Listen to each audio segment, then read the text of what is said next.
Tiga. Assalamualaikum warahmatullahi wabarakatuh. Puji syukur kehadirat Allah Subhanahu wa taala yang telah melimpahkan rahmat dan karunia-Nya hingga nikmat sehatnya sehingga saya pribadi dapat membuat salah satu tugas dari MK Hukum Pidana. Nah, sebelumnya perkenalkan, nama saya Lukman Hakim dengan nomor NIM 1062318. Di sini saya akan menjelaskan definisi hukum pidana. Hukum pidana adalah cabang ilmu hukum yang mengatur perbuatan-perbuatan yang dilarang dan memberikan sanksi bagi pelanggarnya. Hukum pidana merupakan bagian dari keseluruhan hukum yang berlaku di suatu negara. Hukum pidana dapat berupa peraturan-peraturan yang tertulis ataupun tidak tertulis.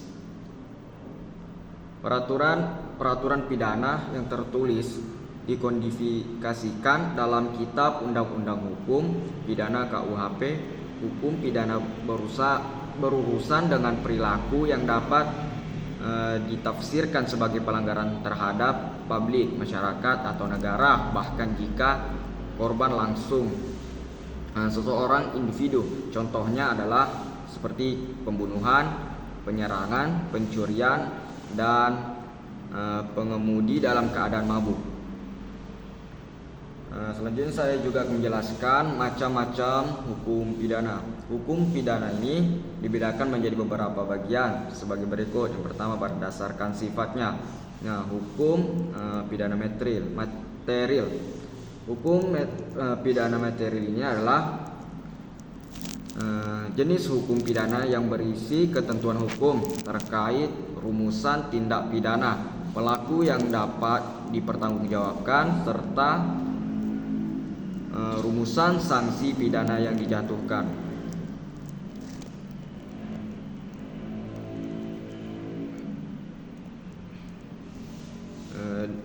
Selanjutnya, hukum pidana formil. Hukum pidana formil adalah ketentuan hukum yang mengatur terkait bagaimana cara menyelesaikan suatu perkara pidana, di mana aturan berkaitan dengan pelanggaran pada umumnya pada hukum material. Hukum pidana formil dirumuskan dalam Kitab Undang-Undang Hukum Acara Pidana KUHP berdasarkan jenis pelanggarannya. Selanjutnya, berdasarkan pihak yang dirugikan. Yang pertama, hukum pidana umum. Hukum pidana umum berlaku bagi seluruh masyarakat tanpa terkecuali. Setiap orang yang melakukan tindak pidana akan dikenai sanksi berdasarkan hukum yang berlaku umum. Hukum ini meliputi berbagai tindak pidana diatur dalam KUHP dan berlaku di seluruh wilayah hukum suatu negara. Contohnya, tindak pidana umum seperti pencurian, penipuan, pembunuhan, dan perampokan. Hukum pidana umum. Hukum pidana umum ini khusus mengatur tindak pidana yang memiliki karakteristik tertentu dan bisa diatur dalam undang-undang tersendiri. Tindak pidana ini melibatkan pelanggaran di bidang tertentu yang tidak diatur dalam KUHP. Contohnya itu tindak pidana korupsi UU No 31 tahun 1999. Selanjutnya, berdasarkan subjek yang dikenakan sanksi. Yang pertama, hukum pidana untuk orang dewasa. Hukum pidana ini berlaku bagi orang dewasa, itu mereka yang sudah dianggap memiliki tanggung jawab pidana penuh atau perbuatan menurut hukum. Dalam hal ini, sanksi yang dijatuhkan kepada pelaku tindak pidana dapat berupa hukuman penjara, denda, atau hukuman lainnya sesuai dengan ketentuan KUHP. Selanjutnya, hukum pidana anak. Hukum pidana anak mengatur tentang penggunaan kasus pidana yang melibatkan anak-anak sebagai pelaku tindak pidana. Undang-undang yang mengatur tindak pidana anak memberikan perhatian khusus pada perlindungan dari rehabilitas anak. Anak yang berhadapan dengan hukum tidak akan diperlakukan sesama dengan seorang dewasa, dan hukum bagi anak biasanya lebih ringan dan bersifat deduktif. Berdasarkan penerapan, hukum pidana nasional berlaku di dalam wilayah hukum suatu negara. Setiap tindak pidana yang terdiri dalam wilayah tersebut diatur dalam hukum pidana yang berlaku nasional, hukum pidana internasional. Nah, hukum pidana internasional itu adalah hukum yang mengatur tindak pidana yang bersifat lintas negara atau tindak pidana yang diakui sebagai kejahatan terhadap kemanusiaan di seluruh dunia. Nah, selanjutnya saya akan menjelaskan juga tujuan, fungsi, dan maksud dari hukum pidana. Hukum pidana berperan penting dalam sistem hukum untuk menjaga ketertiban dan keamanan masyarakat. Berikut adalah penjelasan penting, tujuan, fungsi, dan maksud dari hukum pidana. Tujuan hukum pidana, tujuannya adalah berkaitan erat dengan fungsi pemeliharaan ketertiban sosial, kayak seperti pencegahan kejahatan dan perlindungan kepentingan masyarakat. Beberapa tujuan umum utama hukum pidana seperti melindungi kepentingan umum dan individu. Hukum pidana bertujuan untuk melindungi masyarakat dari tindak yang merugikan individu atau kepentingan umum. Selanjutnya, fungsi hukum pidana. Fungsi hukum pidana sangat erat kaitannya dengan penerapan dalam masyarakat.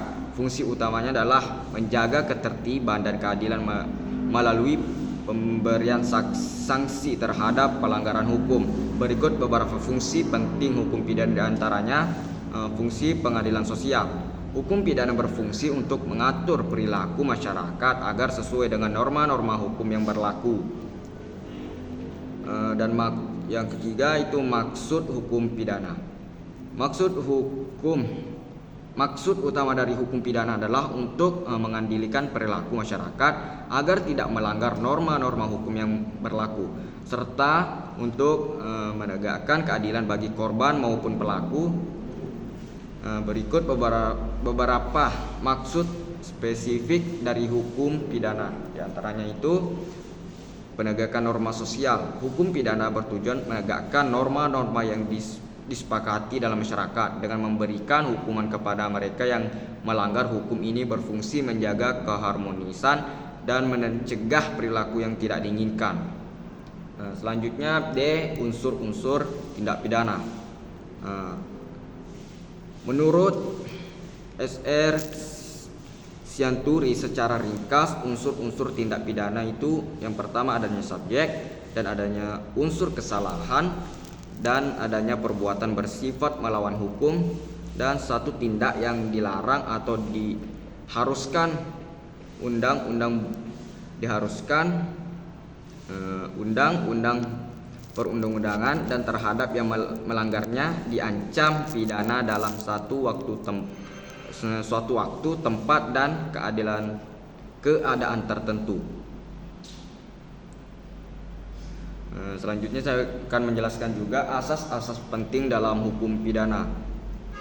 Dalam hukum pidana terdapat beberapa asas penting yang menjadi dasar dalam penegakan hukum serta memberikan aturan hukum pidana. Asas-asas ini berfungsi untuk memastikan bahwa hukum pidana berjalan secara adil, konsisten, dan sesuai dengan prinsip-prinsip hukum universal. Berikut adalah beberapa asas penting dalam hukum pidana itu seperti asas legalitas. Nah, asas legalitas ini berarti seorang hanya dapat dipidana jika perbuatan yang dilakukannya sudah diatur dalam undang-undang pidana pada saat perbuatan tersebut terjadi. Jika tidak ada aturan hukum yang mengatur perbuatan itu sebagai tindak pidana, maka perbuatan tersebut tidak dapat dihukum. Dan juga ada asas tidak ada pidana tanpa kesalahan. Dalam hukum pidana, seorang hanya dapat dihukum jika terbukti ada umur kesalahan pada dirinya, baik disengaja ataupun karena kesalahan. Jika seorang melakukan perbuatan pidana tanpa adanya kesalahan, maka dia tidak boleh dipidana. Asas ini melindungi orang yang mungkin secara tidak sengaja terlibat dalam suatu kejadian tanpa ada niat jahat. Dan juga ada asas praduga tidak bersalah, asas non retroaktif, dan asas rasionalitas, asas teritorialitas, dan asas keadilan, dan asas-asas lainnya juga. Selanjutnya saya akan menjelaskan juga Proses penegakan hukum pidana dalam sistem peradilan. Penegakan hukum pidana di Indonesia melibatkan berbagai tahap yang dilaksanakan secara sistematis sesuai dengan Kitab Undang-Undang Hukum Acara Pidana (KUH). Setiap tahap dijalankan oleh lembaga hukum yang berbeda dengan prosedur yang diatur secara rinci untuk menjamin keadilan. Berikut adalah penjelasan rinci mengenai tahap-tahap tersebut. Yang pertama adalah tahap penyelidikan. Penyelidikan merupakan tahap paling awal dalam proses penegakan hukum pidana. Pada tahap ini, aparat penegak hukum yang dalam hal ini biasanya adalah penyidik dari kepolisian mengumpulkan informasi awal terkait atau dugaan tindak pidana. Tahap penyidikan adalah kelanjutan dari penyelidikan yang bertujuan untuk mengumpulkan bukti-bukti yang lebih lengkap dan menentukan siapa tersangka yang patut bertanggung jawab atas tindakan pidana tersebut. Selanjutnya tahap penutup. Selanjutnya saya akan menjelaskan juga sistem pidana dalam hukum pidana. Sistem pidana adalah hukum pidana di Indonesia mengatur berbagai bentuk sanksi yang dapat dikenakan terhadap pelaku tindak pidana.